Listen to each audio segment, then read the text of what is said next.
Not just the political system that's rigged, it's the whole economy.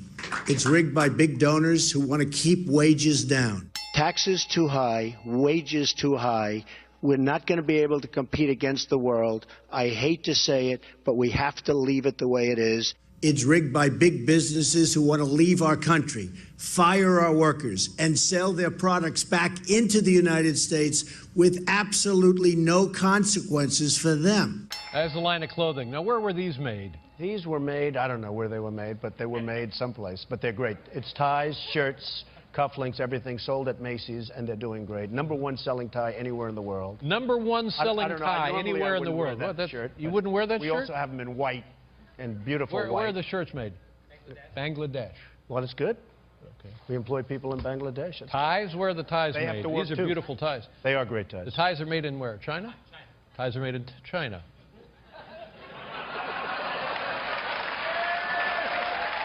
But here, and this is the way it is the bottom line.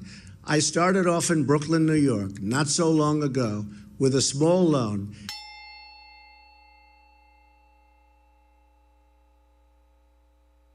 And built a business that today is worth well over $10 billion.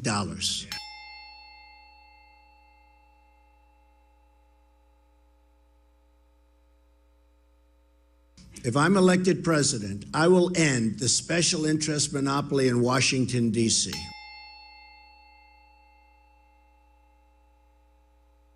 Our country will be better off when we start making our own products again, bringing our once great manufacturing capabilities back to the shores.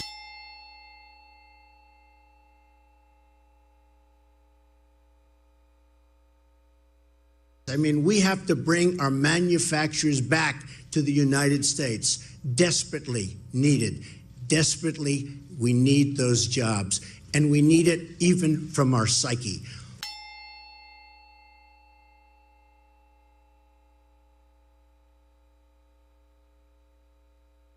Hillary Clinton supported Bill Clinton's disastrous and totally disastrous NAFTA.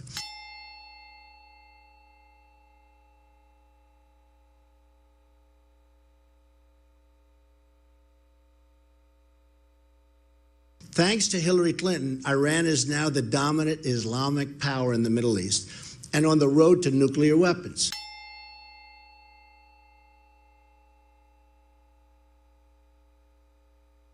Hillary Clinton's support for violent regime change in Syria has thrown the country into one of the bloodiest civil wars anyone has ever seen.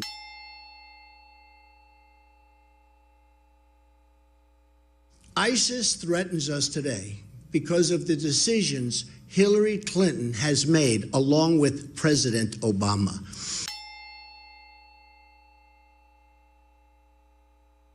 Though I was not in government service, I was among the earliest to criticize the rush to war. And yes, even before the war ever started.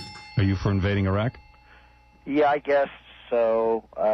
You know, I wish I wish the first time it was done correctly. She simply lacks the intent. Welcome to the Gilchrist Experience. As you see, this buffoon is now our president. When? You can, I mean, I know him as a real liar from, we started to start off with Central Park 5. But this is present-day Trump. Well, welcome to the show, my brother, Leroy Baylor. We share, he's born on April 25th. I'm the 27th, so we just had a birthday last week. Welcome to the show, my brother. Thank you. God bless you. Thank you for the invitation. How you like we haven't talked since, when did we talk last? Gosh, man. Been a while. It's right? been a while. It's been But a while. Are you bearing up this fool we've got in the White House? Well, I enjoy listening to what is called white talk radio. I listen all over the dial. Wow. And including Gary Null. And you get, okay, I listen to Gary Null. I listen to this guy, Don Batchelor. I listen to WNYC, NPR. I listen to Coast, and maybe one or two others. The reason I give those is because it's cherry picking for the truth. And you don't get all the truth from any of these guys. They're all running a line. Right. And one of them said, and this is not my words, I'm paraphrasing, he said, I thought we had the most dumbest individual when we had George Bush Jr. He said, with this guy in the office, now it wasn't my words, this was a Caucasian talking to another Caucasian, can't tell you what program. Well, a fool's a fool. Well, the thing is, sometimes when you're a native, you just have to repeat what's said in the big house and throw it out on the table. You can't be the one who authors it, or that they could say authored that particular statement. The guy, okay, about his intelligence, I heard a comment by Dick Gregory, and people can go on YouTube. I can't tell you which presentation it is, but it's one that's in 2007. He said, how can a guy, he said to the other people on the panel, he said, you agree that he appeared smart on The Apprentice? They said, yeah. He said, well, how could he be so dumb now? He said, how could, because Dick maintains that it's two Donald Trumps, all right? That's what he says. It's slickster. But hey, he's the president. The sad part about it, the people that I really feel sorry for, those 62 million people who actually voted for this man. He's a New York con. We know he's a con. We know he's a racist. What did he do? He appealed to the racism that's out there. He's empowered racism. He's turned his country back 100 years. I mean, it's ridiculous. In 100 days. In 100 days. I mean, I laugh, Brother Winston. It's almost impossible to believe this is happening. Winston, I laugh when you say he's turned the country back 100 years, because maybe he turned the covers back on what has been here for 100 years. Well, we always knew it was there. Everybody knew it was there. Really? But to have these idiots feel empowered, they were ashamed of their racism to a certain point. They can be boastful about it. But they see this racist so-and-so in front of us, and they coming out the woodwork. I think you have, in my opinion, you have at least two different mindsets out there. There are those who are coming out. They take the guy, I think there was a quote the other day, this is white power, it's in the last day or so, some wealthy individual said that to someone else. It could have been here in New York, but that's not here or there. You have those who are now stepping out because Trump is in office. Right. But you have those who stepped out because Obama was in office and was taking license on black people's lives. Mm-hmm. So you got two different groups, now they're in harmony, but they was always doing what they doing, in my opinion. Okay. My opinion. My humble opinion. Looking at this, I've been saying for years the American public politically are the dumbest people in the world. Trump even said that. And it's absolutely right. They're stupid. They don't know anything. Even he didn't know anything about the Civil War. Talking about Andrew Jackson. Oh, you hear that one? You know.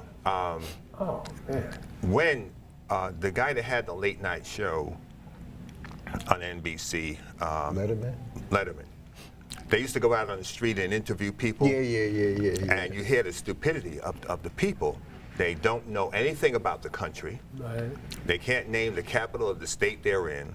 They know absolutely nothing. They know stupidity, but they don't know they don't have any common sense. And it's pathetic, because what Plato wrote, in one of Plato's writings, he said, and he described 2,000 years ago, what we're seeing here today. Mm. And how an individual such as this, they said tyranny has its greatest opportunity to rise out of a democracy. Mm. Because in a democracy, the freedoms are given to such an extent across the board. It'll start out in a narrow scope, and then the crippled frog has liberty rights, and there's special rights for special interest groups. But he says that the tyranny has the easiest rise. I'm going to get that and send it to you because it's an interesting piece. But Donald Trump, we in New York know who he was and have known who he was for years. That's it.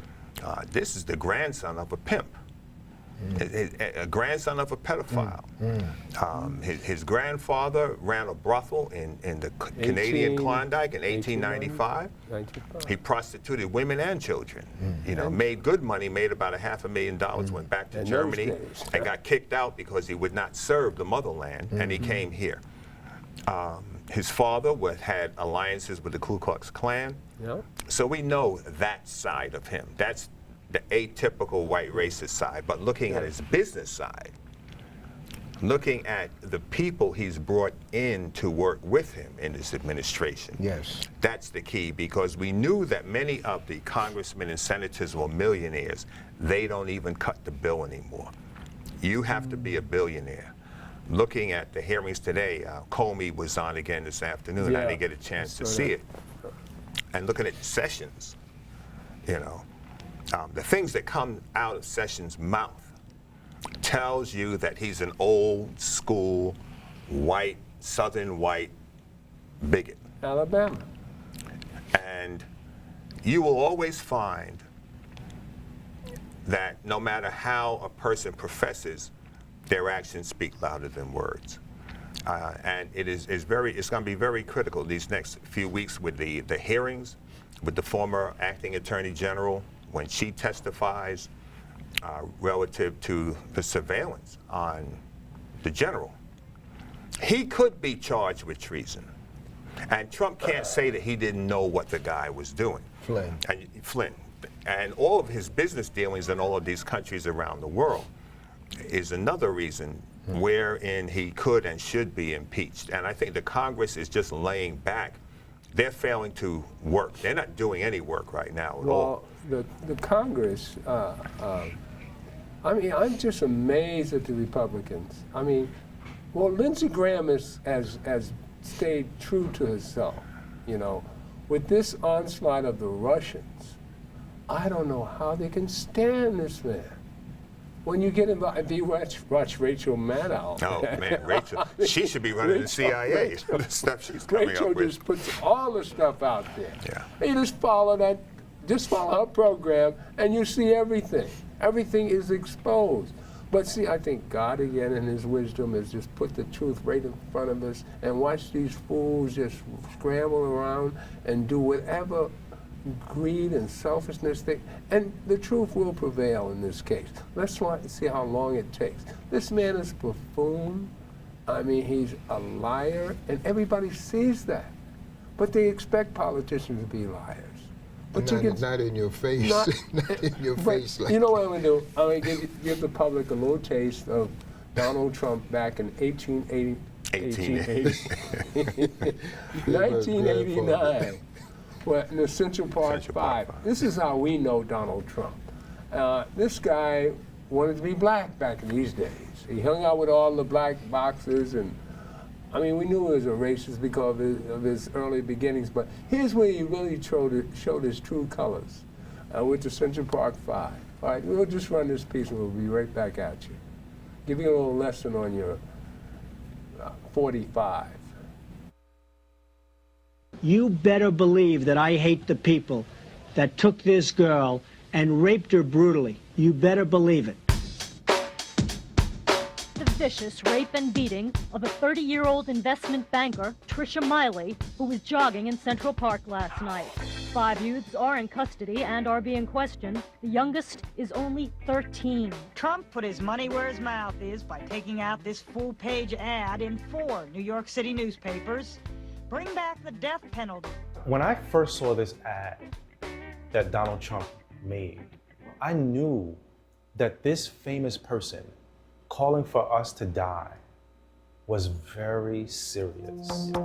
5 teens between the ages of 15 and 17 were charged with numerous rape, sodomy, and assault counts. In 1989, myself and 4 other individuals were arrested and falsely accused of raping the Central Park jogger in a case that became widely known as the Central Park jogger case.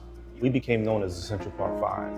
In 2002, we were found to be innocent after the real perpetrator came forward, and that was confirmed by DNA evidence. These children All of the defendants gave videotaped statements to police implicating themselves or others, but some of their attorneys charged today that police obtained the confessions by force. People wanted to see how the justice system would work. And so they were looking at this case as a litmus test to see whether the justice system would actually be just or not. And it became very clear that there was this huge black and white kind of thing. These black and brown individuals had raped a white woman in Central Park. That was the worst thing that anyone could have ever done. What are you afraid of for our city? This racism, I'm hoping it doesn't break out into another racism thing like back in the 60s. There are other worse things that are happening in the city. And when it happened to a black, they never do the media's never here. You know, back in 1989, there was a huge divide when you think about the haves and the have-nots, the tale of two cities of sorts. Most people know why this man is too famous. In May of 1989, Donald Trump read an ad that ran in all of the major newspapers. In this ad, he basically was saying, bring back the death penalty. Bring back our police.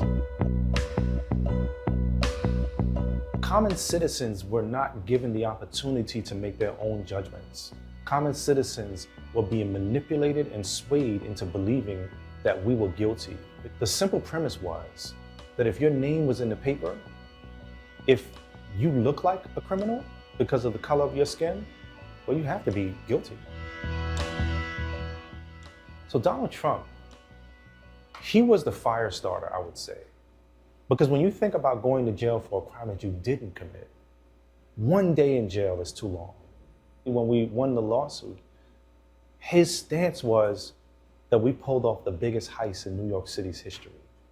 But to see that he has not changed his position of being a hateful person, to see that he has not changed his position of inciting people, to see that he's still the same person and in many ways he's perfected his sense of being that #1 inciter. What would this country look like with Donald Trump as being the president? That's a scary thing. That is a very scary thing. What would the world do? Oh, yeah, I should have cut it. What would the world do with Donald Trump as president? That's what he said. How prophetic. All right? Now, I should have let it play out. So, and this is a man, he's gone to college. He has a great family. His mother's wonderful, but he really weathered the storm. But he only spent, I think, 6 or 7 years, and Corey Weiss spent 13, right, which is the rest of the piece there, where they explain how Mateus Reyes met Corey in prison, had sympathy for the guy because he knew he had done it. And he had a Jesus moment and came forward and confessed. Right. It's because Corey was cordial and I wasn't angry at a fight that they had years ago in the TV room on Rikers Island. And this is the man. I mean, when finally the DNA was matched up, they were released. Or Corey was released because everybody else had gotten out. But even they say here, after 25 years, they finally got $40 million a share amongst, 5 people? All that time in jail and all that persecution, I mean, coming up, and Corey Weiss today is, he's all right, but you can see the wound. Yeah. You can feel it. All of them were casualties of a war against black people. Yeah. And you're playing that clip. We don't see enough of these atrocities because we have a very short memory, in my opinion, because we want to get along with somebody else who really doesn't care about us. And because we lack this memory, we take the situations as this event happened over here, this event, but we don't see the connection. Right. When you look at that, you can figure a connection with the Scottsboro Boys. And the people who don't know the Scottsboro Boys, they got to go back and do that research. Right. But these atrocities of injustice is happening. Emmett Till, Abner Louima, Diallo. We just go down the list. Eric Gardner on Staten Island. The boy down, Sean the Bell. young man down in New Orleans, and on and on. Sterling. You see, They just got off. The two cops just got off. Yeah, but yesterday the they police weren't officer. charged. Right, the Well, officer. the one guy in South Carolina. South Carolina, he pled guilty in federal court. Yeah. So he could be facing life in prison Yeah. under the federal charge. And he said, he admitted, he knew what he was doing was wrong. That was the thing. And he fired 9 rounds. 9 rounds. He said he admitted that he knew what he was doing was wrong, that he lied in his initial statement saying that he tried to take his taser. So, but for the video footage. There's the amazing part. But for the video footage. There's the amazing part. And remember, there was video on Rodney King, and they got off on that. You know, this is the 25th anniversary, Right. It April just 29th. passed. Yeah. We had video footage on Eric Garner. Yeah. That's So a sad case. it's critical, and this is one thing that our people need to get in their heads, and I tell this to students on the college level when I'm lecturing. Our people need help. And I was at Hofstra University School of Law with the black students. I said, you need to understand, our people need help. We need more young folks going into the profession of law, not for the hustle and the money, but to come back, just as with the students going to medical school in Cuba, to come back into the community and help your people. Right. This system is so diabolical. You know, people can talk about, you know, you can go all the way around the world, here, there, but there's no place like the United States. Well, like Martin said, live up to what you put on paper. That's right. That's all we want. Live up to what you put on the paper. That's it. But until that time, we need to look at this as though, and it's not being paranoid, but you're a potential victim. Suit and tie, jeans and sneakers. Michael Tariq Warren, a civil rights attorney, was beaten. He and his wife were beaten by police officers in downtown Brooklyn a few years ago. Yeah, I remember that. Because he went to intervene as some cops were kicking a guy on the ground who was handcuffed, and they then turned on him. He was in his vehicle and got punched in the mouth and dragged out of his vehicle. They hit his wife too. Then the sergeant punched his wife. Oh man! And Chief Nelson, useless as a broken brick at that time, he became chief of Brooklyn North because certain politicians said they wanted a black chief, and Ray Kelly gave them that guy. He did absolutely nothing. They were going to send Tariq through the system. That's what the chief told me at the 7-7. We were going to put him through the system, but we were going to give him a DAT. Are you adding to? You're adding to the injury. You're arresting this man when he, the sergeant, should be relieved of duty. His weapon should be taken from him. He assaulted an officer of the court. An attorney is an officer of the court. Right. The officer of the court was observing your officer kicking a prisoner on the ground on Atlantic and Vanderbilt Avenues in broad daylight. It was broad daylight. Broad daylight.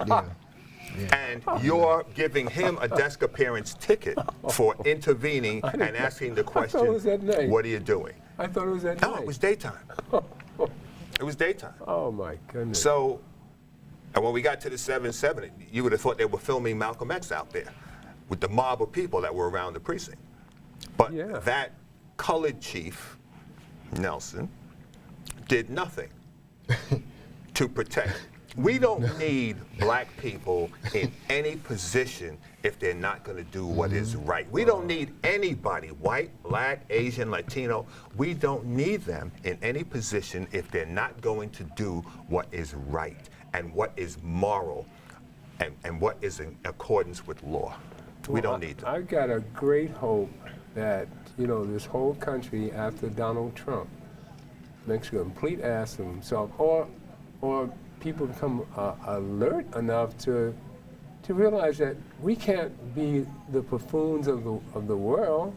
To have this man in, and what about Korea and an atomic war? I mean, this man shouldn't be allowed to do what he's doing. Oh, don't worry. He'd be honored to meet with Kim Jong-un. What is wrong with people. What is wrong with the Republican Party that they can let this man blow up the world?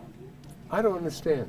Well, I really don't. Let me just add to the Tariq Warren case, and I think that the December 12th movement deserves some credit for getting the masses of a portion of that mass of people out on that particular day. Tariq Warren was Michael Warren. Michael Warren. Michael Warren. Yeah. On that particular day, they have a definite effective network in Brooklyn, but it's important, in my assessment, it's important for us to observe and clock and analyze the Trump situation in Washington and the people around him. It's more important for us to begin to look at, he's in there, he represents a certain policy or whims of a certain groups or of people. What do we do? What is it that we're supposed to be doing as a people? And we have to, you know, he can do whatever he can do. In the prospect of an atomic device going off in the world as a result to this Korea thing affects all of us. I mean, the American people think Fukushima didn't affect us. It did. The thing, it still is, you know. And so, two atomic bombs going off anywhere in the atmosphere. Fukushima in Japan 2 years ago, 3 years ago. The earthquake. With the tidal word. Okay. Yeah. All right. Yeah. So they don't even talk about it. Right. But the West Coast is affected. The whole world is affected. But where I'm going is this: is that we have some crying issues in, let's say, New York. Right. Just deal with New York. Last week, or the beginning of this week, there was a report of 900 empty apartments that are under the authority of the New York City. 900 empty apartments. You can look this up in Google. We have black people, that's what I'm saying, we have thousands of black people who are homeless. And multiple thousands of young black boys and girls who are homeless, meaning these are students who are going to school but are homeless. They move from shelter to shelter, from hotel to hotel. How can they learn? When you go to 125th Street and Lexington Avenue, you see the results of the foster care system in New York, taking young people away from their families, young men in this particular case, and then phasing them out at 18, 19. They don't have any education. Dumped on the street. They've been dumped on the street. They have Ritalin backgrounds. They've been introduced to drugs by way of the system. And I'm saying that, in addition to that, you go into Google and you look up how many Syrian refugees have been absorbed into New York City. They have apartments. How they get apartments? And we got homeless black people. I'm talking about black people now. Keep it real. Okay? How do they get apartments? All of a sudden, we got homeless black people, black families here in New York. They're treating us just like they treated the Native Americans. Well, I'm saying that these are issues that we have to look at that have, quote, nothing to do with the Trump. They have something to do with a perpetual system of oppression and suppression of black people in America and in New York City. I have an article here. I don't even read the AM New York, because that's a trick that black people fall into. The paper's not a trick, but black people pick up AM and Metro and think they got the news. You know, it just baffles me. And some of them you see carrying the paper home at night. They say, you couldn't read that thing that quick? Okay, even the news and the Post, right? This is one way. This is yesterday's AM. It's an opinion page, and it's written by a student. His name is Isaiah Quinones. He says, at a town hall meeting in Staten Island, a high school student asked Mayor Bill de Blasio whether he is willing to end criminal consequences for minor offenses in schools. De Blasio responded, let me be frank, no. And he goes on to talk about the arrest of black students in schools for minor offenses. Now, people say, well, that, you know, they shouldn't be bad. But this eliminates them from civil service jobs That's that right. you see others getting who live upstate. They live upstate. Isn't there a law that says guys from upstate can get jobs in the police force, but you can't go up there and get jobs in there? No, you can't. You can't go to Long Island and work for Nassau County PD or Suffolk PD because you don't live there. If you live in Queens, you can work in Nassau. You can't live in Brooklyn, Manhattan, Queens, Bronx, or Staten Island. So when Plan genocide. when they, everything is tied together. Nothing is independent of itself. This program here, when they started we had a cop in high school. We had a cop in the school in high school. There were no metal detectors. He was just there to walk around. Harry was his name. Hey, Harry, well, yeah. You know, Potsy the cop walking around. Now we have metal detectors.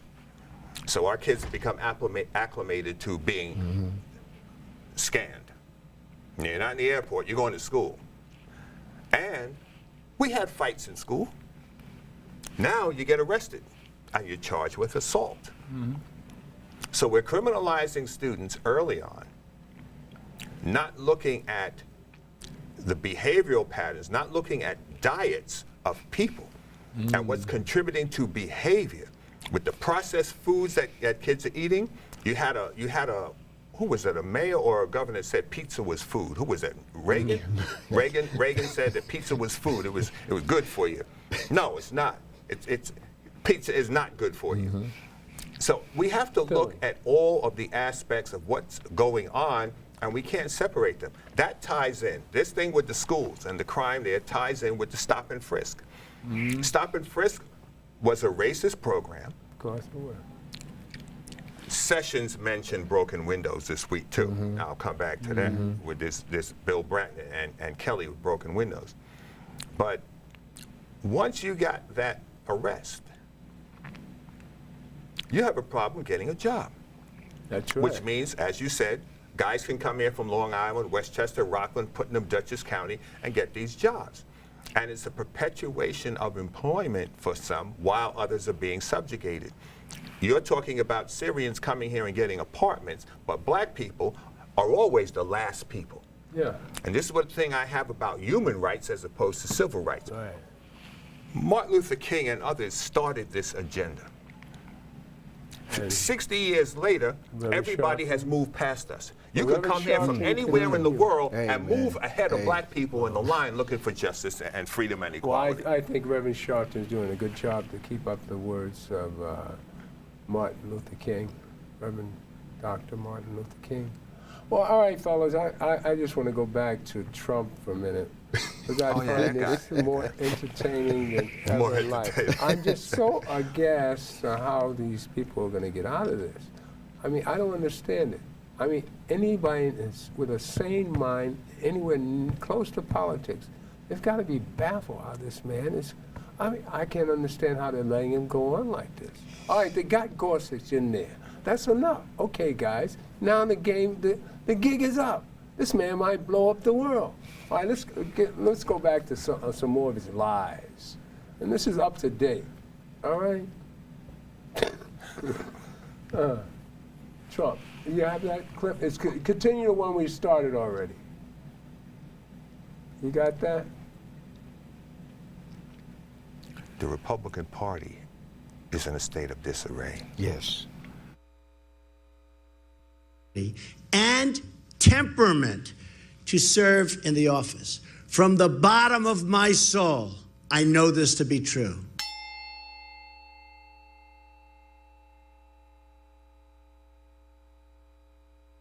Under her plan, we would admit hundreds of thousands of refugees from the most dangerous countries on earth with no way to screen who they are, what they believe, where they come from.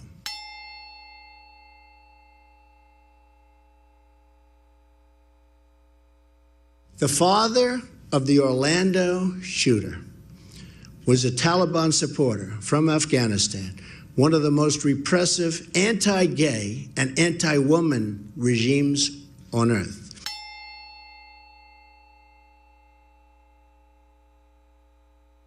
she's pledged to grant mass amnesty and in her first 100 days end virtually all immigration enforcement and thus create totally open borders for the United States. Totally open borders.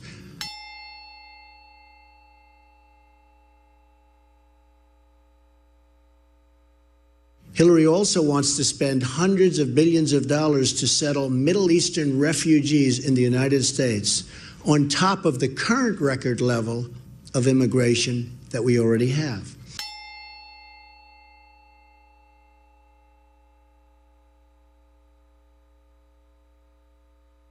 For the amount of money Hillary Clinton would like to spend on refugees, we could rebuild every inner city in America.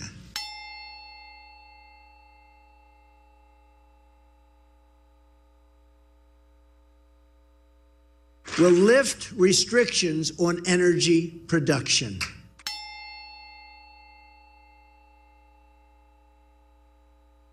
We will repeal and replace job-killing Obamacare.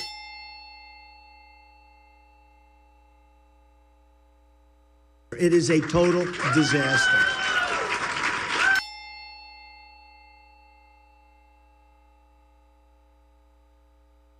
And we are, by the way, the highest taxed nation in the world. Please remember that.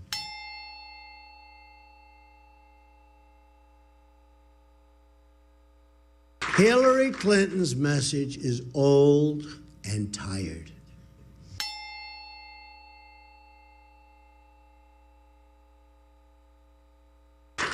Americans are the people that tamed the West.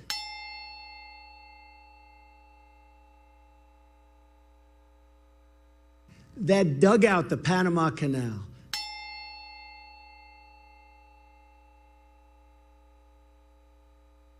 That sent satellites across the solar system.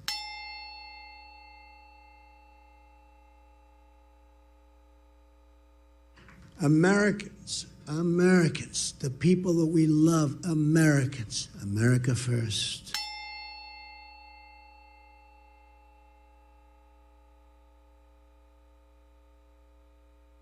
We are going to make America rich again.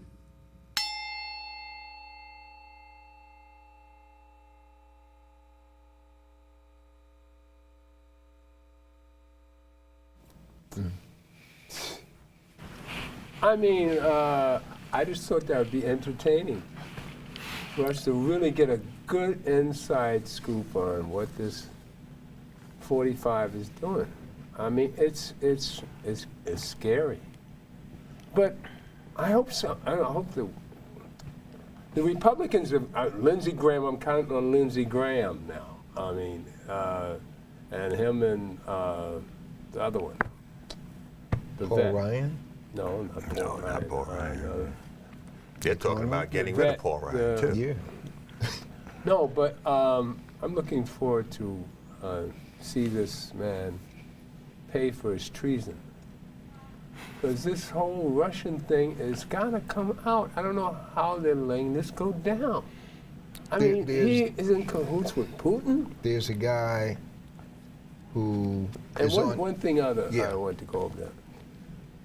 Tillerson went over there and actually made a motion to the Treasury Department to lift sanctions on the oil production in the North Atlantic. That $500 billion deal that they put together in 2014, they actually tried to push it through. Of course, Tillerson excused himself, and they actually tried to push it through the Treasury Department. Well, right now, with the EPA, he signed off on national lands for them to do exploratory work for oil in the Arctic. Yeah. Also taking some of the U.S. Forestry areas to allow them to go in there to drill for oil. The EPA is being wiped out. Everything's being wiped out. He's doing away with all safeguards for the general public so that corporations can make money. But look at it. Look at the Supreme Court. That was the key thing of this whole box here. We knew that President Obama was seeking to appoint a judge. And they played this game saying he can't do it, he can't do it. They said before Scalia died that a corporation is a person. Right. A corporation is a person. Right. And with this white doublespeak, and you got to pay attention to the doublespeak, because the corporations now have the same rights that you have, that I have. Mm-hmm. So the courts have been bought off. Supreme Court has been bought. So in an effort to rein in these corporations, that's not what's happening. The corporations are being let loose because they're individuals. Mm-hmm. They're lifting the restrictions on polluting the soil, right, polluting the water, polluting the air. Guys are going to make money, whether it's Tillerson, Trump, or anybody else that he has in his cabinet, the Secretary of Health. Look at the deals he was swinging, the stocks that he was swinging to put money in his pocket. Every last one of the people in his cabinet is involved in one way or the other with a corporation to generate money. They're trying to steal as much as they can before he's run out of office. And look at the 59 missiles that how much do those missiles cost each? I don't know. What, a couple of $1 million each? It's more than a couple of million. The mother of all bombs. How much for one of those things? 59 of them. Look how much money you spent already. And of course they have to be replaced. Sure, that generates revenue. Okay. See, because you've got to consistently. Here's how I make America great again. And he's talking about ramping up the military and adding the budget, extending the military budget. So there is nothing in there for working people. Yeah. His tax scam, using the defunding of the Affordable Care Act, would subsidize the monies lost from his tax program. That's why he's trying to push the health program through right now, because by taking those 24 million people out of Obamacare, the money saved will supplement the money lost by reducing the tax revenues that would have come in from the corporations. And increase the budget by $10 trillion. Over time, yes. Over time. Over time. And I saw, yesterday, Rush Limbaugh is upset with him. Oh, yes. The pill popper. Yeah. This stuff is rolling out. We know he's not a Republican. I don't understand how he's lasting so long. Well, I didn't expect him to last 6 months, but it looked like they're going to drag this out for a year at least. Trust me. And then what happens when Spence becomes president? Understand he can pardon all of them? Pence, there's an article. There's an article, I think it's in New York Magazine, about how Trump could be gotten rid of. You hear what I just said? Impeached or replaced by Pence. But when Spence becomes president, he can... Pence. Yeah, what do I call him? Spence. Pence. Close. Pence. Once Pence becomes president, he can pardon them all. Is there anything to prevent him from pardoning them? They have to be convicted before they can be pardoned. But, what did Ford do for Nixon? In Intel. What did Ford do for Nixon? Obama granted pardons, Clinton granted, all presidents grant pardons. So that's a given. That's one thing a president can do when they're leaving office. So what are we looking at the next year? Look at the intelligence community. You see, the guys that wear lapel pins, they're not patriotic. I'm not patriotic either, but the people that are patriotic, Intel. The people working in the NSA, the National Security, all those groups, those are your patriotic people. Because they are working against all enemies, foreign and domestic. They know it. And let me tell you, having been an investigator, having worked on John Gotti in 1978, long before you ever heard of John Gotti, we were working on John Gotti. I was in Ozone Park working on John Gotti in 1978. It's a long grind, but where's John Gotti today? But that's how many years later. Listen, forget about instant on. This is not microwave. You got me imagining Trump in 4 years. Don't cry about 4 years. You didn't get the right to vote in 4 years. That was an 80-year process. Come on. The Intel Trump people can't last 6 months. The people working the Intel, compiling everything they need to compile with regard to the Soviets, with regard to the oligarchy in Russia, the business interests in hotels and other developments. And Rachel even showed a guy in Trump Tower who was some businessman when he was announcing his candidacy. They had these people came in from Malaysia. Yeah. Because all these things, they've got to look into each one of these deals. There are dozens of them. Don't worry about how long it takes. Because they have to, when they can compile. It's going to blow up the world between. It's not going to blow up the world. It'll take down the Trump administration. That's what it'll do. It's taking too long already. Because all of his cabinet members are tied into the business deals. I mean, man, I don't see how they can put up with this stuff. We have, compared to what we can't do about that, we have bigger fish to fry. Our people have big fish to fry. It's getting worse. I'm dealing with our youth, and first, dealing with our youth, which is our future. Our children are not being educated in this system, and it's our fault because we are turning them over to people, whether it's pre-K, pre-K, all that's garbage. Because the love and affection that we would have if we loved ourselves for our children and seeing in them the God that's in them, we would produce little gods and goddesses. That would be our intent. But as long as we turn them over to a system that is not educating our children, and I'm not blaming the system is working. I hear black people say the system ain't working. The system is working because the effects have been consistent over a period of time. We have to, as a people, begin to look vertically in our families, our nieces and nephews, grandchildren, and find out what they know and what they don't know. And this is, Trump is over here. We can't do nothing about that, too tough.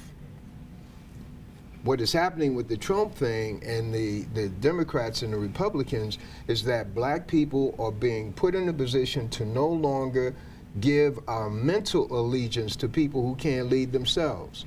That's what's happening right now. But over here is the fact that food, clothing, and shelter, the future of our children, man, the future of our children. So if you go vertically in your family, you find out who knows what and who doesn't know what. And in addition to that is building a family structure, beginning to build a family structure, begin to advocate getting along with your wife, getting along with your husband, learning how to take care of a family, very basic things. The Honorable Elijah Muhammad did this book, he put this book out, The Fall of America, in 1973. Wow. 1973, he's talking about the fall of America. You go through the book, and there's guidance in it. There's guidance in every black publication, in my assessment. Amsterdam News, the Daily Challenge, the Beacon, the Final Call, the Caribbean Life, black papers. Black people have to take time and get into black media because we no longer have a black radio station. No. We don't have a black radio station where we know we can go and turn on and hear Alton Maddox deliver some information, or the December 12th, or Winston Gilchrist, or Brother Graham deliver something, or the the cops, the concerned police. You know what I'm talking about? Yeah. We don't have that. Books that matter. Or books that matter. Books that matter is that they can't hear the communicators. But the fact is, we have to, it's our obligation as a people to go seek out information. You talk about the Russian thing. I told you in the beginning, I listened to all that cherry pick information. There's a guy that I advise us to pay attention to, not believe, but pay attention to. His name is Steve Cohen, and his wife runs The Nation magazine. I don't know much about this guy. He's a NYU emeritus professor, etc. But he breaks stuff down, and he's breaking this Russian thing down in a way that that Maddow and the rest of the media is not doing. And the benefit is that for black people, we have to search out the truth because we are the truth givers. The one that made America have a conscience was Martin Luther King. We are the truth bringers. Right. And even the Honorable Elijah Muhammad and my brother, Minister Louis Farrakhan, bringing the truth. And by the way, on this current situation in Syria and whatnot, the time and what must be done is a series of presentations that Minister Farrakhan gave. And the audience should pay attention to chapter 34 of the time and what must be done. He breaks down the Syria thing 4 years ago during the time of Obama's tenure. He breaks it down, the poison gas, the whole facade of stuff that's going on now. We have to pay attention to those who are, and it's not Minister Farrakhan's opinion. He's coming from their research, their research, their statements about the Syria thing. The Russia thing, the Korea thing, Dick Gregory told me in a conversation, he said, look, he said the war, there was an armistice with Korea. He said the thing wasn't settled, but it's still ongoing. There were things that were supposed to, he said when the guys signed a 50-year truce or something like that, they never thought it would come to a point where North Korea would be up on its legs and whatnot, because they had bombed that thing out. But there were concessions made during that time that is right below the surface of what we see going on now. I don't proclaim to know and be an author of it. I just go after information. When I interview people, I go after information. And the fact is, if we get information, then we can operate better. Trump is a lesson. He's a study for us. That's right. And I said this before. When I said, here's a guy that knocked out 18 other people. You know, I exaggerate the number, 20. He called one lady, said she looked like a horse. He said another guy, his father, they brought out information, the man was part of the CIA. With Kennedy assassination. Yeah, Kennedy assassination. I mean, he was breaking out, sit back and enjoy the show. This thing is... But the fool won. Graham said during the time you said the people voted for Trump. Part of those people voted against Obama. Right. They didn't vote for Hillary. Trump. They just took him like Barabbas. Against Hillary. They blamed Hillary for what Bill had done. And now the whole country is on the cross, being crucified by this. You got to laugh to keep from crying. But I'm with you in terms of being concerned about Trump, but we got immediate things. When you find out what our children, our grown children, they don't know how to read and write, and they're bright. But what about the serious people in government? When they say how he's ripping America apart, I mean, aren't they? I mean, even McConnell. I mean, you got your court appointee. Now, put a stop to this Trump business. All of these guys, when you talk about special interest groups, all of these guys are financed by corporations. Of course. They are professional politicians. As much as they can, they're in office for life if they want to, because the people don't have enough sense to put somebody else in every few years. Just get them out and get somebody else. They have lifetime health care. Their wives have lifetime health care. Their children have health care. They're not subject to Social Security tax. And people are just listening to the nonsense. How could you say, let's get rid of Obamacare, when the man telling you that has health care and you don't? That's the height of stupidity. They don't understand. Trump is not stupid, and the politicians are not stupid. The people are stupid. You wave a flag, and they're talking about God and country. It's got nothing to do with God and country. This is business. A nation is a corporation in and of itself. And these people are about making money. Right now, de Blasio is looking to put shelters in Crown Heights. I live in Crown Heights. He's trying to load up Crown Heights. Right now, we found out about 2. One right around the corner from a church and where children and whatnot are. Trying to put a center there. And then there's a new building being constructed. It takes up half a city block. It's supposed to be a condominium. They're talking about turning that into a homeless shelter with 600 families. Wow. People have bought homes. And then you got a brand new building, and you said, "Oh, we're going to put a shelter here." What? They're not building shelters in any of the white neighborhoods, because I assume there were no poor white people in New York. Am I right? Nah. Yes. So he's dropping them all around the black communities of Brooklyn, just as if they close Rikers Island, they were going to put all these prisons around the black neighborhoods of New York City, black and Latino neighborhoods. They're not going to put one down in Bay Ridge. They're not going to put one in Brighton Beach with all the Soviet, Russian gangsters and criminals in South Brooklyn. They won't put one down there. Well, we know about that. I think, well, we know Trump is even a part of the Russian gangsters out in Coney Island. All right, I can't call Trump a fool anymore. He's slick. He's about the slickest politician I've ever heard. He done bamboozled 62 million people, and he continues to bull crap his whole time out there, lying through his teeth. And you fools, or whatever fools out there, actually voted for this Slicker man. than a monkey in a bucket of snot. I feel sorry for you people.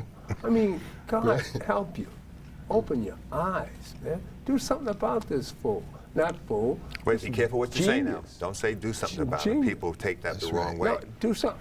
Secret Service will be looking for you. Well, whatever you got to do, do it. I'm sick of it. I ain't gonna do nothing but talk. Brother Winston, the truth, the scripture says, cast truth at falsehood till you knock its brains out. And if all you can do is present information to the audience, black, white, Chinese, whoever's out That's there, right. and believe you me, a lot of your audience are Caucasians who do not get an opportunity to hear from black folks. And I'm not talking about because I'm here. Right. When you have your round table, they say, let me see what these Negroes talking about. Right. Because they know we're coming from outside the box. Oh, we just turned 76 years old. We're the elders. I listened to your elder. Wait a minute. Hey, attention. I'm an elder now. So if I speak the wisdom, words of wisdom, at 76, I survived. I want to do this as we leave. The Black Holocaust, I survived. I want it as a survival for our people, for the tried and true Harlemites. I'm inviting them to Muhammad's Mosque to get information. Sunday at 11 o'clock is 106-08 West 127th Street. You ain't joining nothing. You're getting knowledge, wisdom, and some understanding straight from the representative of Minister Louis Farrakhan. And with that, the God in me loves the God in you, and stay tuned and survive this Holocaust. Because it's coming, boy. Trump is serious. Now let's get rid of this 45. God bless. Power to the people.